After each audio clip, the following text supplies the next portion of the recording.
ഇപ്പോൾ ഒരു earth quake ഉണ്ടാകാൻ പോകുന്നു, അല്ലെങ്കിൽ ഒരു ലാൻഡ് സ്ലൈഡ് ഉണ്ടാകാൻ പോകുന്നു, ഒരു ചുഴലിക്കാറ്റ് വരാൻ പോകുന്നു.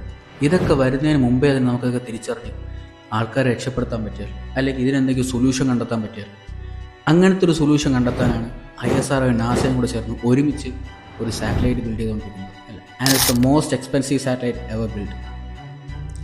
ഈ സാറ്റലൈറ്റിൻ്റെ പേരാണ് NISAR, അതായത് NASA ISRO synthetic aperture radar. ഇവിടെ ഉണ്ടാകുന്നതെന്ന് പറഞ്ഞാൽ ISROയുടെയും നാസയുടെയും റഡാർ ടെക്നോളജി ഉപയോഗിച്ച് എർത്തിനെ സെൻറ്റിമീറ്റർ ബൈ സെൻറ്റിമീറ്റർ സ്കാൻ ചെയ്ത് ഈ ഡാറ്റ മൊത്തം സേവ് ചെയ്യും. അതായത് എർത്തിനെ മൊത്തം ഇത് ലോഞ്ച് ചെയ്ത് 12 ഡേയ്സിനുള്ളിൽ തന്നെ ഇത് സ്കാൻ ചെയ്ത് ഈ ഡാറ്റ മൊത്തം വെച്ച് കഴിഞ്ഞാൽ നമുക്ക് എർത്തിനെ സെയിം ടൈം മോണിറ്റർ ചെയ്യാൻ പറ്റും. അതായത് എന്തൊക്കെ ഉണ്ടാകാൻ പോകുന്നതെന്നും ഗ്ലേഷ്യർ മെൽറ്റ് ആവുന്നതിനെ പറ്റി, ഈവൻ സോയിലിൻ്റെ മോയ്സ്ചർ കണ്ടന്റിനെ പറ്റി വരെ നമുക്ക് അറിയാൻ പറ്റും. ആൻഡ് ഇത് ലാർജ് സ്കെയിൽ ഫാമേഴ്സ് ഉൾപ്പെടെ എല്ലാവർക്കും ഹെൽപ്ഫുൾ ആയിട്ടുള്ളൊരു സംഭവം. ഇത് ഇന്ത്യ അമേരിക്കയും കൂടെ ചേർന്നുള്ളൊരു പ്രോജക്റ്റ് ആയതുകൊണ്ട് ഈ ഡാറ്റ ഓൾമോസ്റ്റ് ഫ്രീ ആയിട്ട് അവൈലബിൾ ആക്കുമെന്നാണ് പറയുന്നത്. ആൻഡ് അത് നമുക്ക് വരുന്ന വഴിക്ക് കാണാം. But this is called technological advancement. അതായത് വേൾഡിൻ്റെ ഇവല്യൂഷന് ഇന്ത്യയും കൈകോർത്ത് നിൽക്കുന്ന ഒരു പ്രോജക്റ്റാണ്. ആൻഡ് ഇന്ത്യയിലാണ് ഇത് ലോഞ്ച് ചെയ്യാൻ പോകുന്നത് 2025 മാർച്ചിൽ തന്നെ. So let's be A part of evolution and stay tune for more.